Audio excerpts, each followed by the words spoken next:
வெள்ளிக்கிழமை பிரசங்கமாவது நம்முடைய கர்த்தரான இயேசுநாதர் சிலுவையிலே அறையண்டு மரணத்தை அடைந்த போது வெள்ளிக்கிழமை மத்தியானத்திற்கு மேலே ஏறக்குறைய ஒரு சாமமாகிற போது கபால மலை மேலே மரணத்தை அடைந்தார் என்பது சரியே. இப்படியே அச்சிஷ்ட சவேரியார் மரணத்தை அடைகிற போது அவரிடத்திலே சம்பவித்தது. அதெப்படி என்றால் இந்த பிரசங்கத்திலே வெளிப்படுத்துவோம். சிந்து தேசத்திற்கு அப்போஸ்தலர் சீன ராஜ்ஜியத்திற்கு பயணமாய் கப்பல் மேலே போகிற போது வழியிலே இருந்த ஜான்சன் என்கிற தீவிலே சேர்ந்து அதிலே அவருக்கு வந்த வியாதியினாலே சில நாள் அவஸ்தைப்பட்டு மற்ற கிழமைகளில் மரணத்தை அடையாமல் வெள்ளிக்கிழமையில் மரணத்தை அடைந்தார். பின்னேயும் அவர் மரணத்தை அடைந்த வெள்ளிக்கிழமையிலே காலமேயானாலும் மத்தியானம் என்கிலும் சாயங்காலமானாலும் மற்ற நேரங்களில் என்கிலும் அவருக்கு ஆத்மம் பிரியாமல் அந்த வெள்ளிக்கிழமை மத்தியானத்துக்கு மேலே ஏறக்குறைய ஒரு சாம நேரத்திலே தானே அவருடைய ஆத்மம் பிரிந்தது.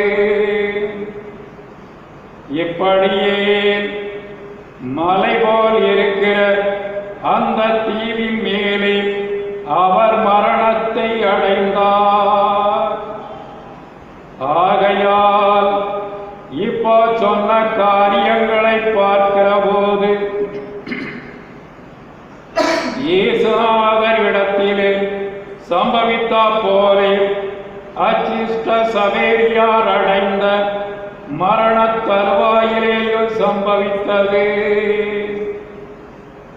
அச்சிஷ்ட சவேரியார் நன்றாய் இருக்கிற போது தினம் தினம் அநேக புண்ணியங்களை பண்ணினதும் தவிர இயேசுநாதருடைய திருமரணத்தை குறித்து விசேஷமாய் வெள்ளிக்கிழமை தோறும் வெகு புண்ணியங்களை செய்து கொண்டு வந்தார். அதுகளுக்குள்ளே சிலதுகளை இங்கு வெளிப்படுத்துவோம். அதாவது கர்த்தர் அடியினாலே அனுபவித்த கஸ்திகளை குறித்து அச்சிஷ்ட சவேரியார் வெள்ளிக்கிழமையிலே தம்முடைய சரீரத்தை சங்கிலியினாலே வெகு இரத்தமோட அடிப்பார்.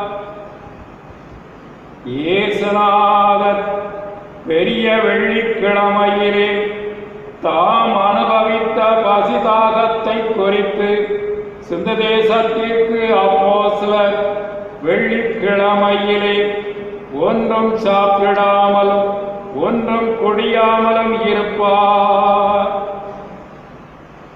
ஆண்டவருடைய திருத்தலை மேலே இருந்த முள்ளுகளை பார்த்து அச்சிஷ்ட சவேரியார் தமது காலுக்கு பாதரட்சை இல்லாமல் வெள்ளிக்கிழமையிலே முள்ளுகளின் மேலே நடக்கிற போது தம்முடைய காலிலே தைத்த முட்களினாலே வந்த காயங்களையும் கஸ்திகளையும் சந்தோஷமாய் அனுபவிப்பார்.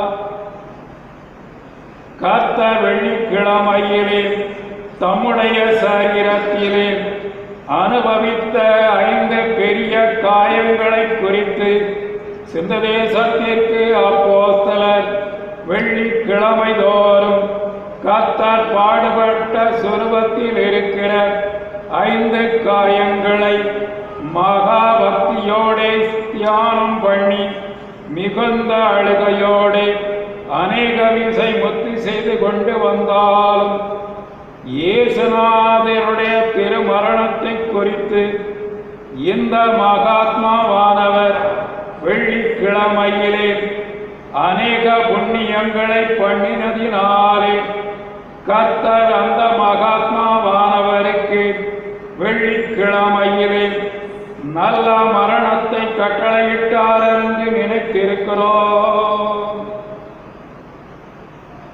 கிறிஸ்தவர்களே, இந்த செய்தியெல்லாம் நீங்கள் கேட்ட பிற்பாடு விசேஷமாய் 3 நன்மைகளை நீங்கள் அடைய வேணும். முந்த நீங்கள் வெள்ளிக்கிழமைகள் தோறும் கர்த்தர் பட்ட பாடுகளை குறித்து அச்சிஷ்ட சவேரியாரை போல புண்ணியங்களை பண்ண வேணும். சில கிறிஸ்தவர்கள் ஆண்டவர் வெள்ளிக்கிழமையில் அனுபவித்த கஸ்திகளை சட்டை பண்ணாமல், வியாதி முதலான அவசரம் இல்லாமல் ஆசையினாலே மாமிசம் தின்பார்கள். வெள்ளிக்கிழமைதானே நினைவு தப்பி வெறியெடுக்க சாராயம் குடிப்பார்கள். மற்ற சாவார பாவம் கட்டிக்கொள்வார்கள். ஆனால் நீங்கள் நல்ல கிறிஸ்தவர்களாய் இருக்கிறபடியினாலே வெள்ளிக்கிழமையிலே அவர்களைப் போல் நடவாமல் ஒரு சந்தியாய் இருந்து பிச்சை கொடுத்து விசேஷமாய் கர்த்தருடைய பாடுகளை நினைத்து இப்படி கொத்த புண்ணியங்களை கர்த்தருடைய திருமரணத்தை குறித்து பண்ண வேணும். இப்படி செய்தால் அச்சிஷ்ட சவேரியாருக்கு மரணம் வந்தால் போலே உங்களுக்கும் வெள்ளிக்கிழமையிலே நல்ல மரணம் வருகிறதற்கு நம்பிக்கையாயிருக்கும். இரண்டாவது, சிந்ததேசத்திற்கு அப்போஸ்தலர் வெள்ளிக்கிழமை மத்தியானத்துக்கு மேலே கர்த்தர் மரணத்தை அடைந்த நேரத்திலே ஆண்டவருடைய திருமரணத்தை நினைத்து அவன் பேரிலே மகா பக்தியோடு தியானம் பண்ணினதும் அல்லாமல் கர்த்தர் பேரிலே இரக்கத்தினாலே அழுவார். அந்த பிரகாரமாய் நீங்கள் வெள்ளிக்கிழமை மத்தியானத்திற்கு மேலே ஆண்டவர் நமக்காக அடைந்த திருமரணத்தை நினைத்து அதன் பேரிலே கொஞ்ச நேரமாவது தியானம் பண்ண வேணும். மூன்றாவது, சிந்ததேசத்திற்கு அப்போஸ்தலர் இப்போது சொன்னபடியே வெள்ளிக்கிழமை மரணத்தை அடைந்ததனாலே அந்த மகாத்மாவின் பேரிலே பக்தியாயிருக்கிறவர்கள் அவருடைய மரணத்தை குறித்து வெள்ளிக்கிழமை தோறும் புண்ணியங்களை பண்ணுவார்கள். உங்களிடத்திலே அச்சிஷ்ட சவேரியார் பேரிலே மகா பக்தியாய்